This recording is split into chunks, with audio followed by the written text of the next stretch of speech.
Hello guys, welcome back to the channel and welcome back to elite wrestling. तो guys आज भी हम AEW company के बहुत ही बड़े और बहुत सारे अपडेट्स के बारे में बात करने वाले हैं। और गाइज आज इस वीडियो के अंदर हम जानने वाले हैं कि क्या सीएम पंक AEW कंपनी में से ऑफिशियली जा चुके हैं या नहीं, और करंटली सीएम पंक क्या कर रहे हैं। जिसके साथ ही हम जानने वाले हैं कि इस वीक के डायनामाइट शो की व्यूअरशिप क्या रही। हम जानने वाले हैं कि MJF अपने फुल गियर के मैच के लिए किस तरीके से तैयारी कर रहे हैं। जिसके साथ ही हम जानने वाले हैं कि सरया यानी कि पेज के AEW कंपनी अंदर रेसलिंग रिटर्न के ऊपर और कौन से नए अपडेट सामने आए हैं, और इसके ऊपर साशा बैंक्स का क्या रिएक्शन है, क्योंकि आपको पता होगा कि पेज किसकी वजह से इंजर्ड हुई थी। तो गाइज ये सब बातें जानने के लिए ये वीडियो एकदम आखिर तक देखना, और ऐसे ही AEW कंपनी से रिलेटेड हर एक न्यूज, रूमर और अपडेट और AEW कंपनी के हर एक शो का रिव्यू पाने के लिए हमारे चैनल को सब्सक्राइब करना मत भूलना। पर गाइज अब ज्यादा देर ना लगाते हुए चलिए वीडियो शुरू करते हैं। और सबसे पहले बात करते हैं इस हफ्ते के डायनामाइट शो की व्यूअरशिप की, और जानते हैं कि इस हफ्ते के डायनामाइट शो की व्यूअरशिप क्या रही। तो गाइज अगर आपने हमारे चैनल के ऊपर इस हफ्ते के डायनामाइट शो का रिव्यू वीडियो देखा है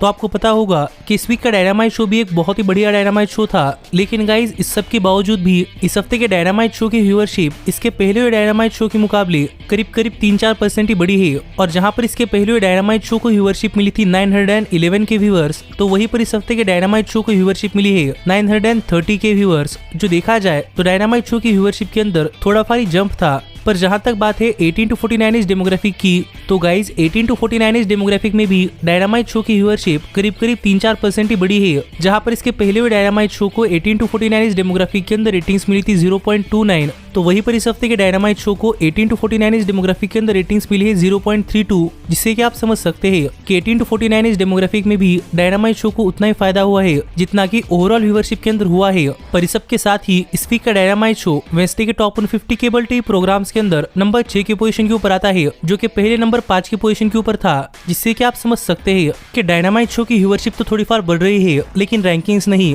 और गाइस इसके पीछे की मेन वजह ये है कि करंटली यूनाइटेड स्टेट्स के अंदर काफी सारे स्पोर्ट्स गेम के सीजन चल रहे हैं, और इसीलिए AEW कंपनी के शोज को काफी तगड़ा कंपटीशन फेस करना पड़ रहा है। और शायद इसी के चलते अगले 2-3 महीनों तक AEW कंपनी के डायनामाइट शो की व्यूअरशिप प्रोबेबली इसी तरीके से लो आ सकती है, जो बात मुझे लगा कि आपको बता देनी चाहिए। पर आप ये भी कमेंट कर बताइए कि आपका इस लो व्यूअरशिप के ऊपर क्या कहना है। पर मैं होप कर रहा हूँ कि AEW कंपनी की व्यूअरशिप 1 मिलियन के ऊपर तो जाए। पर गाइज अब हम आगे बढ़ते हैं और बात करते हैं हमारे अगले अपडेट की, और जानते हैं कि हाल फिलहाल में MJF अपने फुल गियर पेपर के लिए किस तरीके से ट्रेन कर रहे हैं। तो गाइज अगर आप करंटली AEW कंपनी के अंदर MJF को फॉलो कर रहे हैं तो आपको पता होगा कि MJF AEW कंपनी के अपकमिंग पेपर व्यू यानी कि फुल गियर पेपर व्यू के ऊपर जॉन मॉक्सली से उनकी वर्ल्ड चैंपियनशिप के लिए रेसल करने वाले हैं। और प्रोबेबली ये match full gear pay per view का मेन इवेंट भी हो सकता है, और शायद ये MJF के करियर की आज तक की सबसे बड़ी मोमेंट हो सकती है। और इसीलिए MJF अपने इस बड़े मैच के लिए काफी कमर कसकर तैयारी कर रहे हैं, क्योंकि गाइस हाल फिलहाल में MJF ने अपने सोशल मीडिया हैंडल्स के ऊपर काफी सारे वीडियोस और फोटो शेयर किए हैं, जहां पर हम देख सकते हैं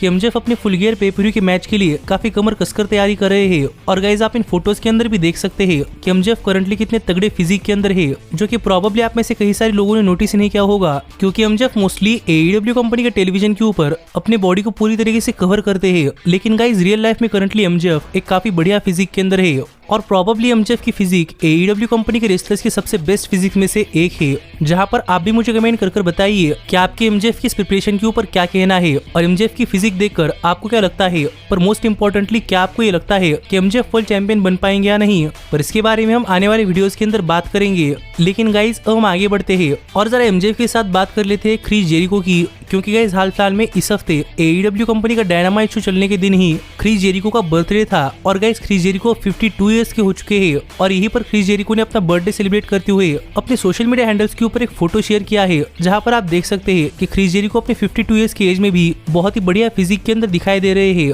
जो एक छोटी सी चीज MJF के साथ साथ क्रिस जेरिको ने भी अपने सोशल मीडिया हैंडल्स के ऊपर शेयर की थी, और मुझे लगा कि आपको ये बात बता देनी चाहिए कि क्रिस जेरिको अब ऑफिशियली 52 ईयर्स के हो चुके हैं। और अब देखना पड़ेगा कि जेरिको की रेसलिंग इंडस्ट्री के अंदर कितनी ईयर्स बाकी है, और जेरिको आखिरकार कब रेसलिंग को बाय बाय कहते हैं। पर गाइज अब हम आगे बढ़ते हैं और बात करते हैं हमारी अगली अपडेट की, और जानते हैं कि करंटली सरया के रेसलिंग के अंदर रिटर्न के ऊपर और कौन से नए अपडेट सामने आ रहे हैं। तो गाइज अगर आपने हमारे चैनल के ऊपर AEW कंपनी के डायनामाइट शो का रिव्यू वीडियो देखा है तो आपको पता होगा कि मैंने आपको बताया था कि सरया यानी कि पेज को एक करियर थ्रेटनिंग इंजुरी के बाद फाइनली डॉक्टर्स ने रेसल करने के लिए क्लियर कर दिया है, और इसलिए सरया इस साल के फुल गियर पेपर के ऊपर डॉक्टर ब्रिट बेकर के खिलाफ अपना AEW कंपनी अंदर डेब्यू मैच रेसल करने वाली है, और वो भी करीब 7 साल में पहली बार। और अब अपनी इसी रेसलिंग के अंदर रिटर्न के ऊपर और अपने इंजरी से रिकवर करने के ऊपर सरया ने हाल फिलहाल में अपने लेटेस्ट इंटरव्यू के अंदर और भी कई सारे डिटेल्स शेयर किए हैं। और यहाँ पर बात करते हुए सरया ने रिवील किया कि AEW कंपनी ज्वाइन करने से पहले से ही सरया डॉक्टर से कंसल्ट कर रही थी कि क्या सरया रेसल कर सकती है या नहीं, और कई सारे डॉक्टर्स ने कहा था कि सरया की कंडीशन काफी इंप्रूव हो रही है। पर गाइज वो टाइम इस साल के हैलोवीन का था जहाँ पर सरया ने लास्ट टाइम अपना आखिरी मेडिकल चेकअप किया था, और वहाँ पर सरया ने डॉक्टर से पूछा था कि क्या सरया दोबारा से रेसल कर सकती है या नहीं। और गाइज फाइनली यहाँ पर सरया की रिपोर्ट एकदम पॉजिटिव आई थी और हैलोवीन के आसपास सरया को रेसल करने के लिए डॉक्टर्स ने टोटली क्लियर कर दिया था कि सरया दोबारा से AEW कंपनी अंदर रेसल कर सकती है। और ये बात सुनते ही सरया काफी इमोशनल हुई थी, और इतनी इमोशनल होने के बावजूद जो पहली चीज सरया ने की वो ये थी कि सरया ने डायरेक्टली साशा बैंक्स को एक टेक्स्ट किया और साशा बैंक्स को बताया कि फाइनली सरया रेसल करने के लिए क्लियर हो चुकी है। और सरया ने इसलिए किया क्योंकि गाइज अगर आपको नहीं पता तो मैं आपको बताना चाहूंगा कि साल 2015 के अंदर WWE के हाउस शो के ऊपर सरया और साशा बैंक्स का एक टैग टीम मैच चल रहा था, जिस मैच के अंदर साशा बैंक्स ने सरया को हिट किया था और वहीं पर सरया इंजर्ड हुई थी। और उसके बाद सरया लगभग 7 साल तक रेसल नहीं कर पाई थी, और इसीलिए साशा बैंक्स सरया का रेसलिंग करियर खत्म करने के लिए खुद को ब्लेम कर रही थी, और सरया से ज्यादा साशा बैंक्स डिप्रेशन के अंदर जा चुकी थी। पर वहां पर सरया और साशा बैंक्स ने एक दूसरे को सपोर्ट किया, और जैसे ही सरया को पता चला कि वो दोबारा से रेसल करने के लिए क्लियर हो चुकी है तो सरया ने पहला काम साशा बैंक्स को बताने का किया, क्योंकि साशा बैंक्स को लग रहा था कि उनकी वजह से सरया का रेसलिंग करियर खत्म हो चुका है। लेकिन जब सरया ने साशा बैंक्स को बताया कि उन्हें रेसल करने के लिए टोटली क्लियर कर दिया गया है तो साशा बैंक्स तो काफी खुश थी, और साशा बैंक्स कह रही थी कि साशा बैंक्स के लिए उनके करियर के सबसे बड़े मोमेंट्स में से सबसे एक मोमेंट है कि फाइनली सरया यानी कि उनकी दोस्त रेसल कर सकती है। जो कॉन्वर्सेशन हाल फिलहाल में साशा बैंक्स और सरया के बीच में हुआ था, और साशा बैंक्स वो पहली सुपरस्टार थी जिन्हें पता चला था कि सरया रेसल करने के लिए टोटली क्लियर हो चुकी है। जो बातें हाल फिलहाल में सरया ने रिवील की है, जिसके ऊपर आपका क्या कहना है आप मुझे कमेंट कर बताइए। पर गाइज मुझे देखकर काफी अच्छा लगा कि WWE के अंदर इतने बड़े इंसिडेंट के बाद भी सरया और साशा बैंक्स अब भी काफी अच्छे दोस्त थे, क्योंकि हमने देखा है कि रेसलिंग इंडस्ट्री के अंदर ऐसी चीजें फ्रेंडशिप के अंदर दरार डाल देती है। पर फॉर्चुनेटली यहाँ पर ऐसा नहीं हुआ, तो देखते हैं कि इस दोस्ती का हमें आगे कुछ फायदा होता है या नहीं, और क्या सरया के चलते साशा बैंक्स AEW कंपनी अंदर आती है या नहीं। पर मेरे हिसाब से इसके चांसेस काफी कम है। लेकिन गाइज अब हम आगे बढ़ते हैं और बात करते हैं हमारे सबसे बड़े अपडेट की, और जानते हैं कि क्या CM Punk AEW कंपनी में से ऑफिशियली एग्जिट हो चुके हैं या नहीं, और करंटली CM Punk क्या कर रहे हैं।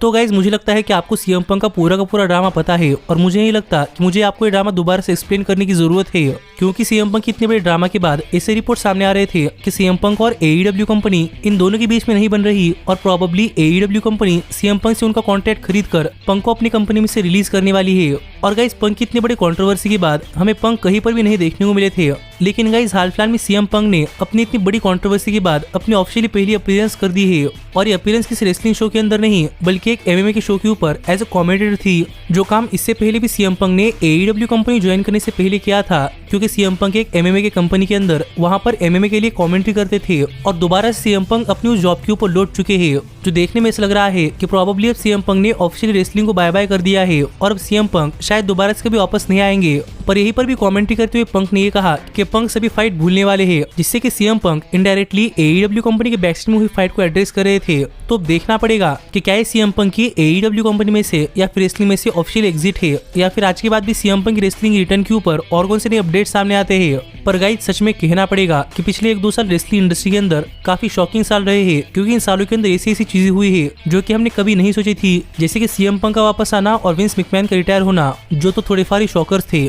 पर मैं होप करता हूँ कि हमें रेसलिंग इंडस्ट्री के अंदर आगे भी ऐसे शॉकर्स देखने को मिले। पर आप ऐसे ही AEW कंपनी से रिलेटेड हर एक न्यूज, रूमर और अपडेट और AEW कंपनी के हर एक शो का रिव्यू पाने के लिए हमारे चैनल को सब्सक्राइब करना मत भूलना। पर गाइज अब मैं मिलता हूँ आपसे अगली वीडियो के अंदर, पर तब तक stay healthy, stay happy and keep watching elite wrestling. Hey, did you like that video?